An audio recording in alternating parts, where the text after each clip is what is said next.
لبيك اللهم لبيك لبيك لا شريك لك لبيك إن الحمد والنعمة لك والملك لا شريك لك لبيك اللهم لبيك. السلام علیکم ورحمۃ اللہ وبرکاتہ. نحمده ونصلی علی رسوله الکریم. اما بعد فاعوذ باللہ من الشیطان الرجیم.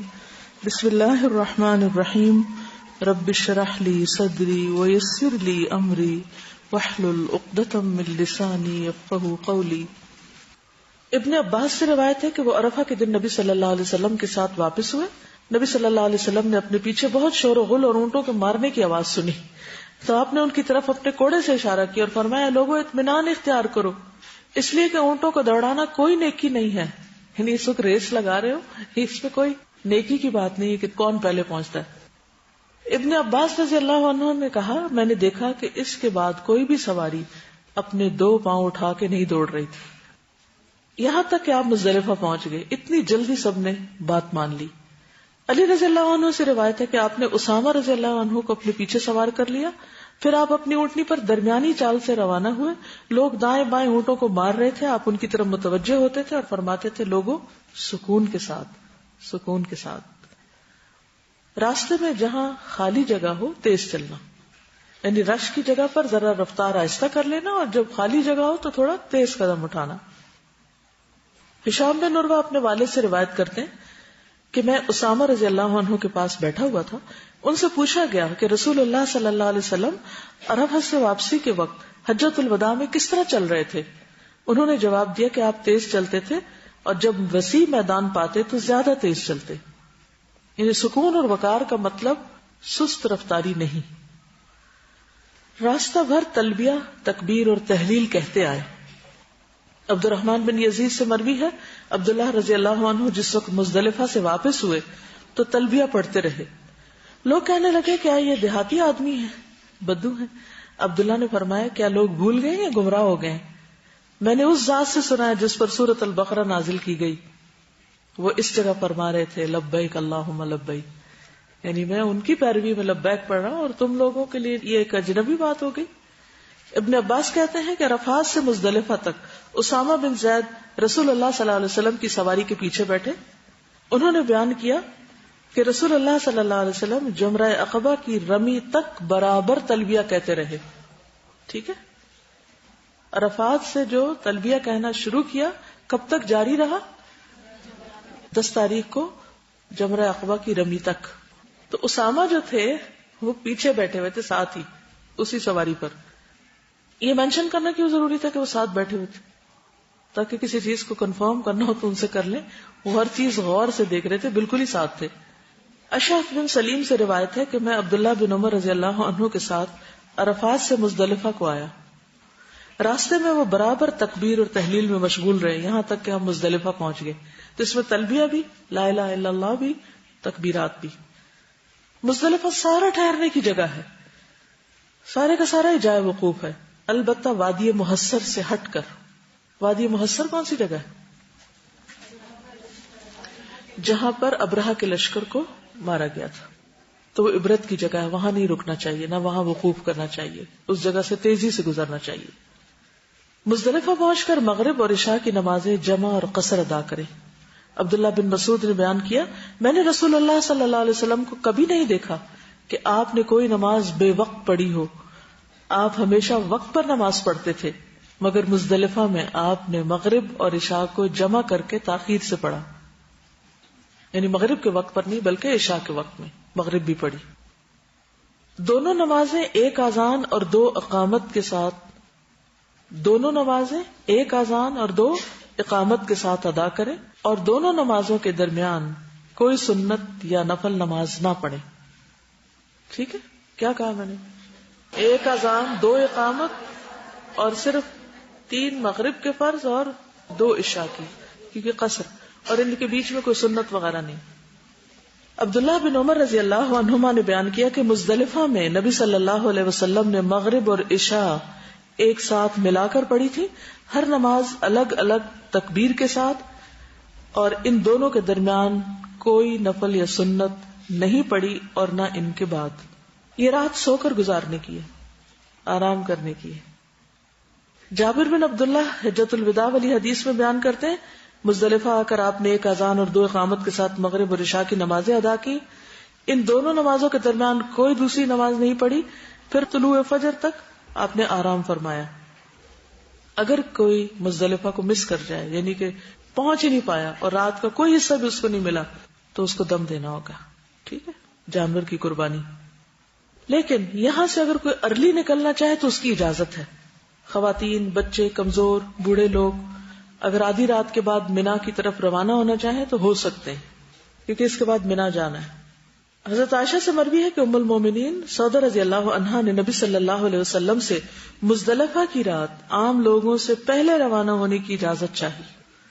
آپ بھاری بھرکم بدن کی عورت تھی تو آپ نے ان کو اجازت دے دی، کیونکہ بھیڑ میں رش میں ان کے لیے مشکل تھی، اور ان کے اس عمل یا اس اجازت کی وجہ سے اور بھی بہت سے لوگوں کے لیے آسانی ہو گئی. عبداللہ بن عمر اپنے گھر کے کمزوروں کو پہلے ہی بھیج دیا کرتے تھے. وہ رات ہی میں مزدلفہ میں مشعر حرام کے پاس آ کر ٹھہرتے اور اپنی طاقت کے مطابق اللہ کا ذکر کرتے. پھر امام کے ٹھہرنے اور لوٹنے سے پہلے ہی مینا آ جاتے. بعض تو مینا میں فجر کی نماز پڑھتے اور بعض اس کے بعد آتے. جب مینا پہنچتے تو کنکریاں مارتے. عبداللہ بن عمر کہتے ہیں کہ رسول اللہ صلی اللہ علیہ وسلم نے ان سب لوگوں کے لیے اجازت دی ہے. افضل کیا ہے؟ فجر کی نماز پڑھنے کے بعد وقوف کر کے پھر روانہ ہونا. لیکن اگر کوئی فجر سے پہلے ہی چلا جائے تو اس کی اجازت ہے، تو مینا میں جا کر فجر پڑھ لے یا پھر پڑھ کر چلے. اسماء رضی اللہ عنہا کے غلام کہتے ہیں کہ مزدلفہ کی رات وہ پوچھتی کیا چاند غائب ہو گیا، تو میں جواب دیتا کہ ہو گیا. پھر وہ کہتی مینا چلو، پھر وہ رمی کرتی. ٹھیک ہے، یعنی فجر سے پہلے چاند غروب ہو گیا کا مطلب کیا ہے؟ کس رات کا چاند ہوگا؟ 10 کا. ٹھیک ہے نا، تو 10 رات کا چاند جو ہے وہ جلدی غروب ہو جاتا ہے. اگر کچھ لوگ کمزور ہوں اور کچھ طاقتور ہوں مگر گروپ ایک ہی ہو، پھر کیا کرے؟ کمزوروں کے ساتھ گروپ کا ساتھ دینے کے لیے طاقتور بھی نکل سکتے ہیں. ٹھیک ہے، اور اب چونکہ وہاں پر اتنا رش ہو گیا ہے تو سارے لوگ اگر ایک ہی وقت میں نکلے تو بہت مشکل ہو جائے. 20 لاکھ لوگ ایک وقت میں نکل کے کیسے مینج کر سکتے؟ تو اس لیے اگر کچھ لوگ جلدی نکل آتے ہیں تو حرج نہیں ہے. ابن عباس کہتے ہیں کہ میں ان لوگوں میں سے تھا جنہیں نبی صلی اللہ علیہ وسلم نے اپنے گھر کے کمزور لوگوں کے ساتھ مزدلفہ کی رات ہی میں مینا بھیج دیا تھا. ابن عباس کمزور نہیں تھے، لیکن آپ کو بھیجا تھا کن کے ساتھ؟ کمزور لوگوں کے ساتھ. اور وہاں رات کو ہی اگر کنکریاں مار لیں جا کے تو بھی ٹھیک ہے، اس وقت رش نہیں ہوتا.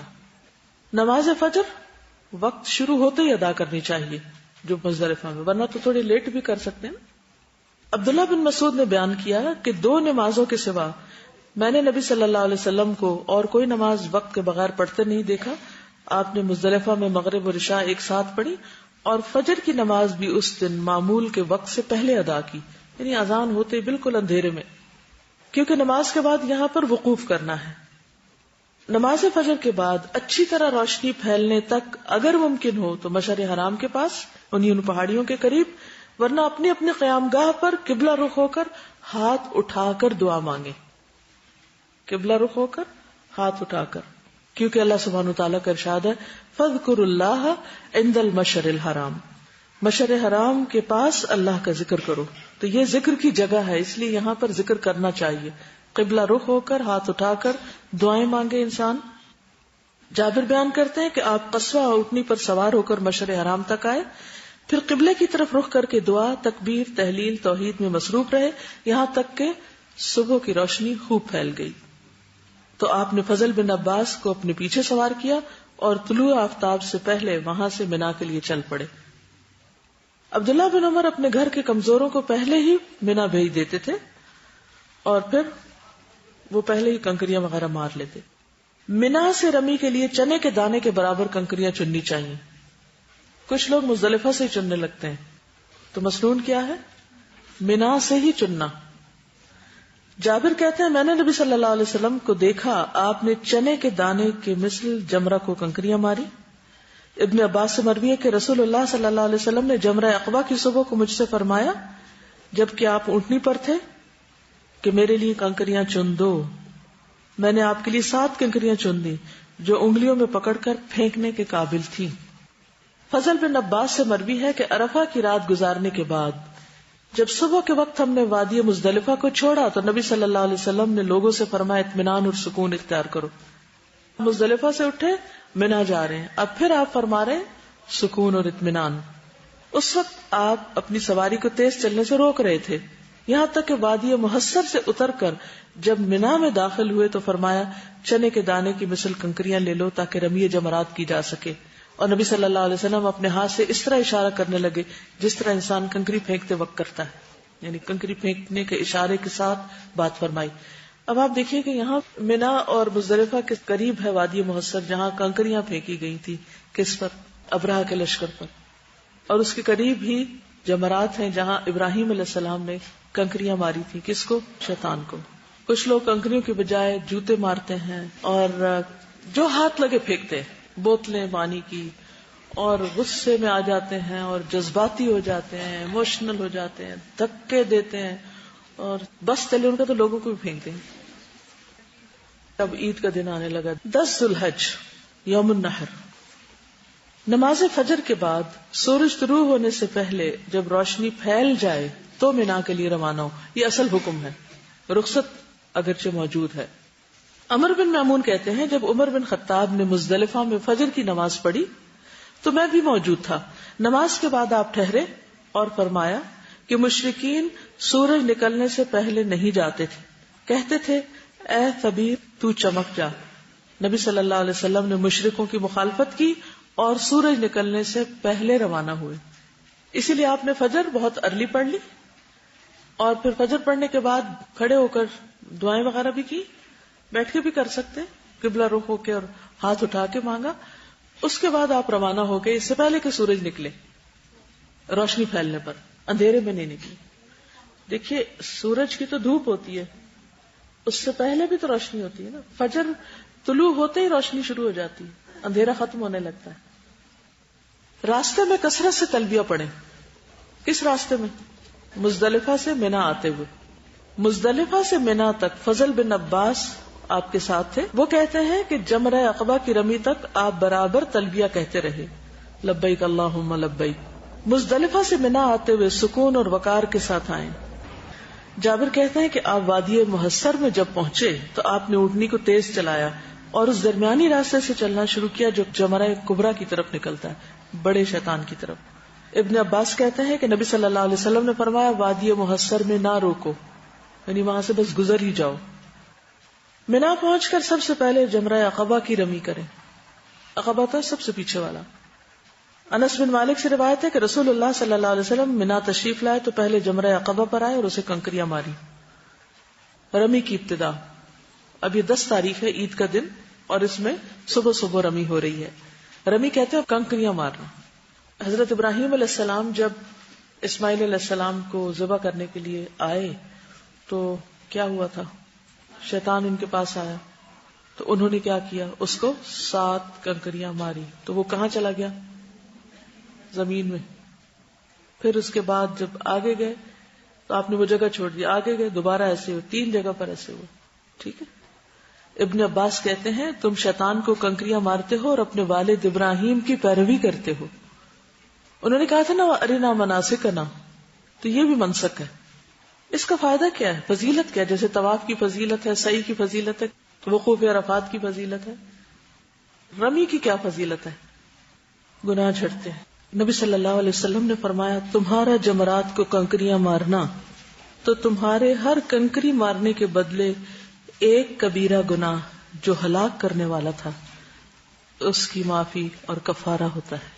تو بہرحال اگر انسان کو رمی کرتے وقت یہ پتا ہو کہ اس کا اجر کتنا ہے, ایک پتھر مارنے سے ایک کبیرہ گناہ جو ہلاک کرنے والا تھا اس کی تلافی یا اس کا ازالہ ہوتا ہے, تو انسان اور بھی شوق سے مارے. کیونکہ بہت سے لوگوں کو دیکھا گیا وہ رش سے گھبرا کر جاتے ہی نہیں ہیں وہاں اور دوسروں کو دے دیتے ہیں کہ تم جا کے مار دو ہمارے سے. اور بہت سی خواتین اچھی بلی صحت مند تندرست ہونے کے باوجود یہ کہہ کے کہ عورتوں کی ضرورت نہیں ہے جانے کی تو چلے کوئی بھی مار دے, تو یہ ٹھیک نہیں. حد البسا کوشش کریں کہ خود اپنے ہاتھ سے مارے, اور اگر یہ اجر پتا ہوگا تو لازمی طور پر انسان ہاتھ سے مارے. نبی صلی اللہ علیہ وسلم نے فرمایا جب تم کنکریاں مارو گے تو یہ تمہارے لیے قیامت کے دن نور ہوں گی. یہ پیبل ایک طرح سے لائٹ بلبز ہو جائیں گے. نبی صلی اللہ علیہ وسلم نے فرمایا تمہارا کنکریاں مارنا تو تم میں سے کوئی نہیں جانتا کہ اسے کیا ملے گا یہاں تک کہ اللہ اسے پورا پورا صلہ دے گا. یعنی تو ظاہری اجر ہے لیکن اصل اجر تو اللہ کے پاس ہے. لیکن کنکریاں مارنے سے پہلے تلبیہ بند کر دینا چاہیے. جمرہ عقبہ کو 7 کنکریاں الگ الگ مارے. جابر رضی اللہ عنہ بیان کرتے ہیں کہ آپ جمرہ کے پاس آئے جو کہ درخت کے پاس ہے. اس دور میں وہاں درخت اب نہیں ہے, آپ وہاں ڈھونڈنا شروع کر دیں. آپ نے اس کو 7 کنکریاں ماری جیسے کہ انگلیوں پہ رکھ کے ماری جاتی. صحیح مسلم کی روایت ہے. عبداللہ بن مسعود کہتے ہیں کہ جمرہ عقبہ کی رمی آپ نے کی, اس وقت وہ وادی کے بیچ میں ہو گئے اور درخت کے برابر ہوئے. پھر اس کے سامنے ہو کر 7 کنکریوں سے رمی کی. ہر کنکری کے ساتھ اللہ اکبر کہتے جا رہے تھے. ٹھیک ہے, تو اللہ اکبر کہہ کے کنکری مارے. کنکریاں مارتے وقت دوسروں کو دھکے مت دیں. ام سلیمان سے مروی ہے میں نے 10 ذی الحج کے دن نبی صلی اللہ علیہ وسلم کو بطن وادی سے جمرہ عقبہ کو کنکریاں مارتے ہوئے دیکھا. اس وقت آپ فرما رہے تھے اے لوگو ایک دوسرے کو قتل نہ کرنا, ایک دوسرے کو تکلیف نہ پہنچانا, اور جب جمرات کی رمی کرو تو اس کے لیے مٹر کے دانے کی طرح کنکریاں استعمال کرو. بڑے بڑے پتھر نہیں اٹھا لے جاؤ, کیونکہ بعض اوقات پیچھے والے جب مار رہے ہوتے ہیں تو وہ ان کو لگنے کی بجائے جو آگے سے مار رہے تھے ان کے سر پہ لگتی ہیں آگے. کنکریاں مارتے وقت غلوب نہیں کرنا چاہیے. غلوب کیا ہوتا ہے؟ زیادتی, ایکسس. ابن عباس کہتے ہیں میں نے آپ کے لیے 7 کنکریاں چنی. کس کے لیے؟ نبی صلی اللہ علیہ وسلم کے لیے. آپ ان کو اپنے ہاتھ میں لے کر حرکت دینے لگے اور فرمایا ان جیسی کنکریاں مارو. پھر آپ نے فرمایا لوگوں تم دین میں غلوب یعنی حد سے بڑھنے سے بچو, کیونکہ تم سے پہلے لوگوں کو دین میں غلوب نہیں ہلاک کیا تھا. یعنی مٹر کے دانے برابر کنکری کافی ہے. کنکریاں مارنے کے بعد دعا کے لیے یہاں نہیں رکنا. نبی صلی اللہ علیہ وسلم جب جمرہ عقبہ کے پاس آتے تو 7 کنکریوں سے رمی کرتے, ہر کنکری کے ساتھ اللہ اکبر کہتے, اس کے بعد واپس ہو جاتے. یہاں آپ دعا کے لیے نہیں ٹھہرتے تھے. صرف بزرگ, بوڑھے, بیمار, خواتین ایسی جو نہ جا سکتی ہوں وہ اپنے لیے کسی کو وکیل مقرر کر سکتے ہیں. جمرہ عقبہ کی رمی کا افضل وقت چاشت کا وقت ہے, یعنی جب دھوپ چمک چکی ہو. البتہ عذر یا رش کی وجہ سے گنجائش ہے کہ 11 ذی الحجہ کی طلوع فجر تک کنکریاں مار لیں. سارے دن میں کسی وقت مار لیں. 11 ذی الحجہ کے طلوع فجر تک کنکریاں مار لیں. انس بن مالک بیان کرتے کہ رسول اللہ صلی اللہ علیہ وسلم نے قربانی والے دن چاشت کے وقت یعنی 10 ذی الحجہ کو چاشت کے وقت جمرہ عقبہ کو کنکریاں ماری, اور بعد کے دنوں میں سورج ڈھلنے کے بعد کنکریاں ماری. بعد کے کون سے دن؟ 11 اور 12 کو. 13 تک بھی رک سکتے ہیں. تو ان دنوں میں ظہر کے بعد کنکریاں ماری جاتی ہیں, لیکن پہلے دن جو عید کا دن ہوتا ہے جس دن قربانی بھی ہوتی ہے اس دن ظہر سے پہلے کنکریاں ماری جاتی ہیں. لیکن اگر کوئی مجبوری ہو تو بعد میں بھی ماری جا سکتی ہیں. ابن عباس نے بیان کیا کہ نبی صلی اللہ علیہ وسلم سے ایک آدمی نے مسئلہ پوچھا کہ شام ہونے کے بعد میں نے رمی کی, نہیں پتا ہوگا اس کو. آپ نے فرمایا کوئی حرج نہیں. یہ صحیح بخاری کی روایت ہے. اس کے بعد قربانی آتی, یہ 10 تاریخ ہے, یوم النحر اس کو بولتے ہیں. جمرہ عقبہ کی رمی کے بعد قربانی کریں, کیونکہ نبی صلی اللہ علیہ وسلم نے ایسا ہی کیا. نبی صلی اللہ علیہ وسلم فرمایا تمہارا قربانی کرنا تو یہ تمہارے لیے تمہارے رب کے پاس ذخیرہ ہو جاتی ہے. 10 ذی الحجہ کی صبح سے لے کر 13 ذی الحجہ کے غروب آفتاب تک قربانی کر سکتے ہیں. نبی صلی اللہ علیہ وسلم نے فرمایا تمام ایام تشریق ذبح کے ایام ہیں. منا یا مکہ میں کسی بھی جگہ پر حج کی قربانی کر سکتے ہیں. کہاں کہاں؟ منا یا مکہ. نبی صلی اللہ علیہ وسلم نے فرمایا منا کی تمام جگہ قربان گاہ, یہ سارا میدان قربانی کا ہے. استطاعت کے مطابق 1 سے زیادہ جانور قربان کر سکتے ہیں. نبی صلی اللہ علیہ وسلم نے اس موقع پر کتنے اونٹ ذبح کیے؟ 100. ہم ایک پر بھی خوش ہو جاتے ہیں. 100 اونٹ, ان میں سے 63 آپ نے اپنے ہاتھ سے کیے اور باقی حضرت علی نے کیے. اور صرف اونٹ نہیں تھے, گائے بھی ذبح کی تھی آپ. ہم یہی پوچھتے رہ جاتے ہیں یہ واجب ہے, یہ مستحب ہے, یہ فرض ہے, ہاں ایک سب کی طرف سے ہو جائے گی یا سب کو الگ الگ کرنی ہوگی, یا پھر کس کو کرنی چاہیے کس کو نہیں. میں ہمیشہ یہ کہتی ہوں کہ نبی صلی اللہ علیہ وسلم کے پاس کتنا مال و دولت تھا, بہت زیادہ. آپ پر زکوٰۃ فرض تھی, آپ کے پاس جو آتا تھا چلا جاتا تھا. تو اس کا کوئی تعلق اس سے نہیں کہ آپ صاحب نصاب ہوں. کہ آپ کے پاس اتنا گولڈ ہو تو پھر آپ کو قربانی دینی، ادروائز نہیں. یہ تو محبت کی بات ہے، قرب حاصل کرنے کی بات ہے. تو جب آپ کسی کا قرب حاصل کرنے لگتے ہیں تو اس قسم کے سوال کرتے ہیں. انسانوں کے قرب کے لیے بھی ہم ایسے سوال نہیں کرتے. کہاں یہ کہ رب کے قرب کے لیے کام کرنا ہو اور ہم وہاں سوال جواب شروع کر دیں. حج تمتع اور حج قران والوں کے لیے قربانی واجب ہے. جو قربانی نہ کر سکے وہ کیا کرے؟ وہ 3 روزے ایام حج میں رکھیں اور 7 گھر آ کے رکھیں.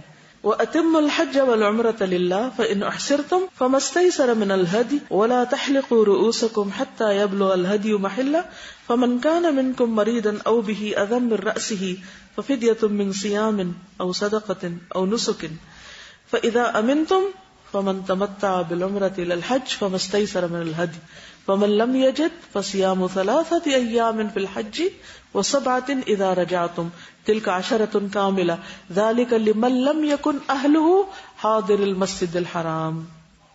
لوکل نہ ہو. وَاتَّقُوا اللَّهَ وَاعْلَمُوا أَنَّ اللَّهَ شَدِيدُ الْعِقَابِ. اور اللہ کی خوشنودی کے لیے حج اور عمرہ کی نیت کرو تو اسے پورا کرو. اور اگر کہیں گھر جاؤ یعنی دشمن گھیر لے تمہیں تو جو قربانی تمہیں میسر آ سکے وہی کر لو. اور اپنے سر اس وقت تک نہ مونڈو جب تک قربانی اپنے ٹھکانے پہ نہ پہنچ جائے. یہاں کیا کہا گیا؟ سر نہ منڈواؤ جب تک کہ قربانی اپنے ٹھکانے پہ نہ پہنچ جائے. مگر جو شخص مریض ہو یا اس کے سر میں کچھ تکلیف ہو تو سر منڈا سکتا ہے، بشرطے کہ روزوں سے یا صدقہ سے یا قربانی سے اس کا فدیہ ادا کرے. پھر جب تمہیں امن نصیب ہو جائے اور تم حج سے پہلے مکہ پہنچ سکو تو جو شخص حج کا زمانہ آنے تک عمرہ کر کے فائدہ اٹھانا چاہے وہ قربانی کرے جو اسے میسر آ سکے. یعنی حج تمتع والا قربانی کرے. سمجھ گئے؟ اور اگر میسر نہ آئے تو 3 روزے ایام حج میں رکھے، 7 گھر واپس آ کر، یہ کل 10 روزے ہو جائیں گے. یہ حکم ان لوگوں کے لیے جو مسجد الحرام کے باشندے نہ ہوں یعنی مکہ کے. اور اللہ کے احکام کی خلاف ورزی سے بچو اور جان لو کہ اللہ سخت سزا دینے والا ہے. نبی صلی اللہ علیہ وسلم نے فرمایا کوئی اگر قربانی نہ پائے تو 3 دن کے روزے حج ہی کے دنوں میں اور 7 دن کے روزے گھر واپس آ کر رکھے. قربانی کے بعد کیا کرتے ہیں؟ حلق. حلق کس کو کہتے ہیں؟ سر منڈوانے. جی جیسے عمرے کے اختتام پہ حلق تھا ایسے ہی حج کے ریچولز میں سے ایک بال کتروانا بھی ہے یا سر منڈوانا. عورتیں صرف قصر کریں گی یعنی کتروائیں گی یا خود قدر لیں گی. نبی صلی اللہ علیہ وسلم نے فرمایا تمہارا سر منڈوانا تو ہر بال کے بدلے جو تم منڈواتے ہو ایک نیکی لکھی جاتی ہے اور تم سے ایک گناہ مٹا دیا جاتا ہے. تو اس لیے کنجوسی نہ کریں بال کاٹنے میں. اس دن عام دنوں میں بال کاٹتے تو کوئی ثواب ملتا، لیکن وہاں پر ایک بال کے بدلے ایک نیکی. بال کٹوانے سے افضل ہے کہ بال منڈوائے جائیں مردوں کے لیے، کیونکہ قرآن مجید میں اس کا ذکر ہے. اور آپ نے 3 مرتبہ ان کے لیے بخشش کی دعا. بالوں کو دائیں جانب سے منڈوانا شروع کریں. تو آپ بھی جب کاٹیں تو دائیں طرف سے شروع کریں. آپ نے حجام سے فرمایا میری دائیں جانب سے شروع کرو اور پہلے اسے مونڈو. حلق یا تقصیر کے بعد بیوی کے سوا احرام کی وجہ سے جو چیزیں حرام تھی وہ سب حلال ہو گئی. نبی صلی اللہ علیہ وسلم نے فرمایا تمہیں اس دن میں رخصت ہے کہ جب تم جمرہ کو کنکریاں مار لو تو حلال ہو جاؤ، یعنی اس چیز سے جو تم پر حرام کی گئی سوائے بیویوں کے. یوم النحر میں کرنے والے کاموں میں اگر کوئی کام آگے پیچھے ہو جائے تو کوئی حرج نہیں. کیسے؟ قربانی پہلے ہو جائے اور کنکریاں بعد میں مار لی جائیں. ابن عباس نے بیان کیا کہ نبی صلی اللہ علیہ وسلم سے قربانی کرنے، سر منڈانے، رمی جمار کرنے اور ان سے آگے پیچھے کرنے کے بارے میں دریافت کیا گیا. فرمایا کوئی حرج نہیں، یعنی اگر چانس نہ مل رہا ہو ترتیب اصل میں تو وہی ہے لیکن ایکسیپشنل کیسز میں اجازت ہے. اس کے بعد کیا کریں گے؟ مکہ جا کے طواف کریں گے. اس طواف کا نام کیا ہے؟ افادہ. اب سمجھ آ گئی؟ کیونکہ کبھی آپ کو ہو سکتا ہے کنفیوژن ہو کہ طواف تو طواف ہوتا ہے، کہیں لکھا ہوتا ہے قدوم، کہیں ہوتا ہے زیارت. وہ ایک عرصے تک حالانکہ میں نے حج بھی کر لیا پھر بھی کنفیوژن رہی کہ کیوں یہ نام ہے. تو اب اچھی طرح سمجھ آ گیا ہے کہ ایک ہوتا ہے طواف قدوم جس کو طواف عمرہ بھی کہا جاتا ہے، مکہ پہنچنے کے بعد جو سب سے پہلا طواف کیا جاتا ہے عمرے کی نیت سے. دوسرا طواف افاضہ ہوتا ہے جو عرفات سے واپسی پر مزدلفہ میں رات گزارنے کے بعد 10 تاریخ کو رمی، قربانی اور سر منڈانے کے بعد مکہ آ کر کیا جاتا ہے. تو یہ حج کا طواف ہوتا ہے. ٹھیک ہے. طواف قدوم کون سا ہوتا ہے؟ عمرہ کا ہوتا ہے اور یہ حج کا ہوتا ہے. اگر کوئی شخص اس کے بعد مکہ میں رہتا ہے تو وہ نفلی طواف کرتا ہے، وہ نہ قدوم ہے، نہ زیارہ ہے، نہ کچھ اور جب مکہ چھوڑنے لگتے ہیں تو کیا کرتے ہیں؟ طواف وداع کرتے ہیں. ٹھیک. حج تمتع کرنے والے 3 طواف کرتے ہیں، ایک آتے وقت عمرے کے وقت، پھر حج کے بعد یعنی عرفات سے واپسی پہ، اور تیسرا وداع مکہ سے رخصت ہوتے وقت. حج قران والے بھی 3 طواف کرتے ہیں، ایک قدوم عمرے کا، پھر افاضہ اور پھر وداع. افراد والے قدوم اور افاضہ کرتے ہیں، وہ عمرہ نہیں کرتے، اس کو طواف عمرہ نہیں کہا جائے گا، صرف طواف قدوم کہا جائے گا، یعنی آغاز میں کرتے ہیں. ٹھیک. تو نبی صلی اللہ علیہ وسلم نے قربانی کے دن یعنی 10 تاریخ کو طواف افاضہ کیا، پھر واپس لوٹ کر منا میں ظہر کی نماز پڑھی، یعنی اتنی جلدی جلدی سب کچھ کر لیا. فجر کہاں پڑھی تھی؟ مزدلفہ میں، مشعر الحرام کے پاس وقوف کیا، سورج نکلنے سے پہلے چل دیے، منا آئے، کنکریاں ماری، قربانی کی، حلق کیا، مکہ آئے اور طواف کیا، واپس گئے اور ظہر منا میں پڑی. اور اس زمانے میں گاڑیاں نہیں تھی، اونٹ پر یہ سب کچھ ہوا، یعنی یہ سارے کام ایک ہی دن میں. اور یہ سب سے مصروف ترین دن ہوتا ہے کیونکہ اس میں ڈفرینٹ کام کرنے ہوتے ہیں. طواف زیارہ حج کا فرض رکن ہے، اگر ادا کرنے سے رہ جائے تو کفارہ، دم یا فدیہ دینے سے تلافی نہیں ہوتی. یہ حج کا رکن ہے. یاد ہے شروع میں 4 ارکان بتائے گئے تھے، ان میں سے ایک ہے یہ. ممکن ہو تو غسل کریں، ورنہ کپڑے تبدیل کر کے عام لباس میں طواف کریں. یعنی اب اس طواف میں احرام پہننا ضروری نہیں کیونکہ پابندیاں ہلکی ہوگی. خوشبو بھی لگا سکتے ہیں نہا دھو کے، پھر طواف کرنے جائیں. عورت کے سوا باقی سب چیزیں حلال ہیں. ابن عباس کہتے ہیں میں نے خود اپنی ان آنکھوں سے نبی صلی اللہ علیہ وسلم کو اپنے سر پر سک نامی خوشبو لگاتے ہوئے دیکھا. حضرت عائشہ کہتی ہیں کہ جب حضور صلی اللہ علیہ وسلم احرام باندھتے تو میں آپ کو خوشبو لگاتی تھی، یعنی آپ کے جسم کو، کپڑوں کو نہیں، نیت سے پہلے کی بات ہے.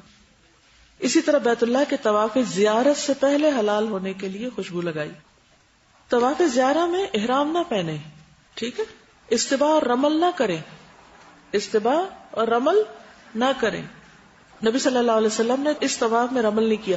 اس سے آپ اندازہ لگا سکتے کہ صحابہ کتنا آبزرویشن تھا ان کا کہ کس موقع پر کیا کر رہے ہیں آپ. طواف کے بعد کیا کریں گے؟ 2 رکعت نفل. کون سے؟ مقام ابراہیم کے پاس. کسی وجہ سے اس دن طواف نہ کر سکیں تو ایام تشریق کے اندر کر لیں. اگر پیریڈز کی وجہ سے ایام تشریق میں بھی نہ ہو تو ذوالحج کے مہینے میں کسی وقت کر لیں. طواف کے تفصیلی احکام پیچھے عمرے میں گزر چکے ہیں. طواف کے بعد سب پابندیاں ختم، ٹھیک، مکمل حلال ہو گئے. ٹھیک ہے، چلیے اب اجازت. سبحانک اللہم و بحمدک، اشہد ان لا الہ الا انت، استغفرک و اتوب الیک. السلام علیکم و رحمۃ اللہ وبرکاتہ.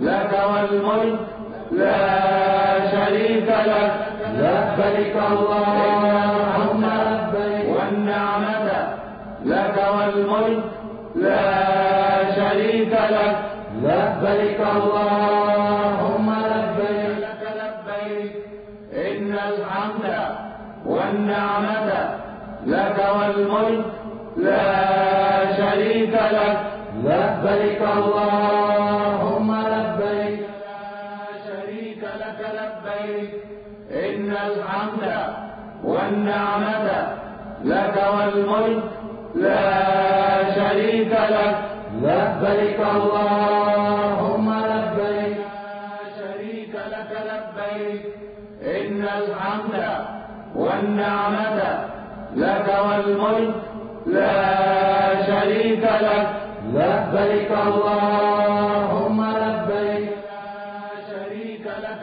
لبيك إن الحمد والنعمة لك والملك لا شريك لك لبيك اللهم لبيك والنعمة لك والملك لا شريك لك لبيك اللهم لبيك لك لبيك إن الحمد والنعمة لك والملك لا شريك لك لبيك اللهم لبيك إن الحمد والنعمة لك والملك